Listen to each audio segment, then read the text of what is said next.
全网最全面的格斗战架教学，包你学会。Hello， 大家好，我是小陈教练。这节课我来教大家格斗的基本战架以及前后之拳。这节课的视频非常长，我们会深入到每一个细节去给大家进行剖析。如果你想学习格斗，看这一期视频就足够了。我们先来教大家最基础的格斗式。首先保持站立，两脚分开，拳同宽。我的右腿往后退一步，可以看到我脚底下有个正方形，正方形的边长跟我的肩宽几乎是相同的。如果最开始新手自己在家练，也可以摆上4个正方形的点来辅助我们的站位。我的左脚站在这个正方形的左上角，我的右脚站在这个正方形的右下角，这样我的两腿就是一个不仅左右分开，前后也分开的一个状态。这样我们的重心就是非常稳的。如果你两个脚站在同一条线，你一打拳，你的重心就会往你的右边偏，导致你的重心不稳。好 ，OK， 我们两个脚分开，肩同宽，保持一个比较稳定的重心。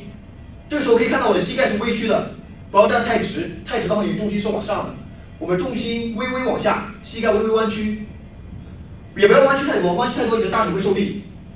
接下来我们来讲我们的左脚，左脚你可以选择脚尖冲前，也可以选择脚尖内扣，或者说脚尖微微往外也可以。因为老式的泰拳它的站架就是这样，很方便它上步扫踢，包括格挡、上步打肘。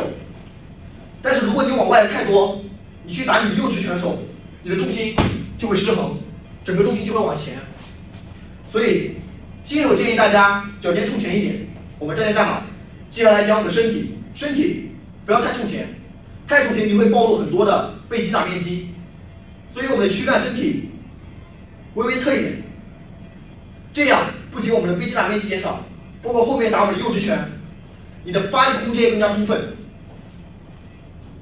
然后可以看到我们的右脚，右脚不要太朝后，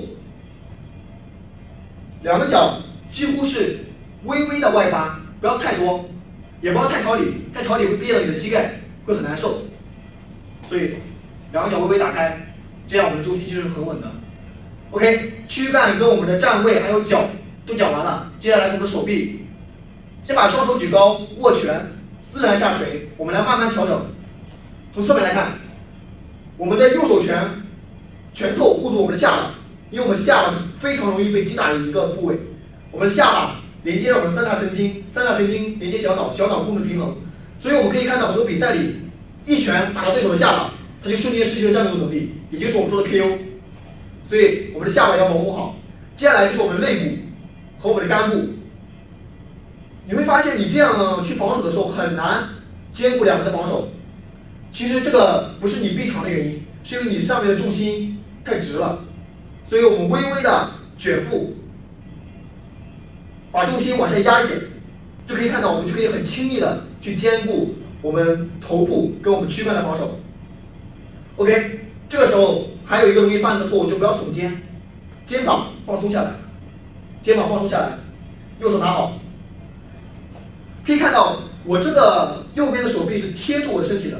不要打开，打开的话，对手的拳头跟腿都可以很轻易的攻击到你，所以要贴好保护好。拳头不要让全面朝前，我们这个叫拳眼，让我们的拳眼朝前。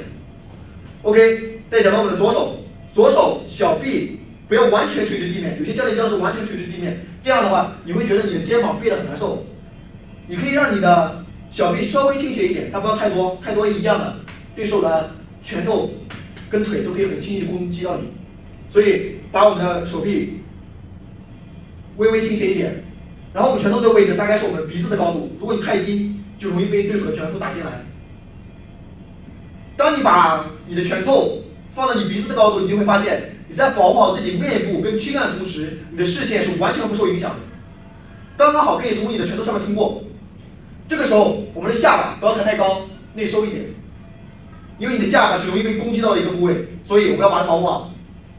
在做完这一切之后，最重要的一点就是你整个身体要放松一点，拳头不要握太紧，肩膀不要太僵，呼吸不要憋住，放松，放松，可以左右感受一下重心，往前走，往后走，往前走就是我们的前脚先走，往后走就是我们的后脚先走。刚才我们讲到了前脚跟后脚，在格斗中是没有左拳右拳，左腿右腿的。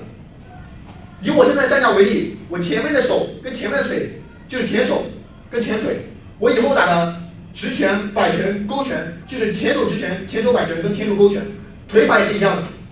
而我的右手打出来的后手直拳、后手勾拳、后手摆拳都是我的后手，包括腿、膝，包括我们后面一条蛇的肘都是一样的。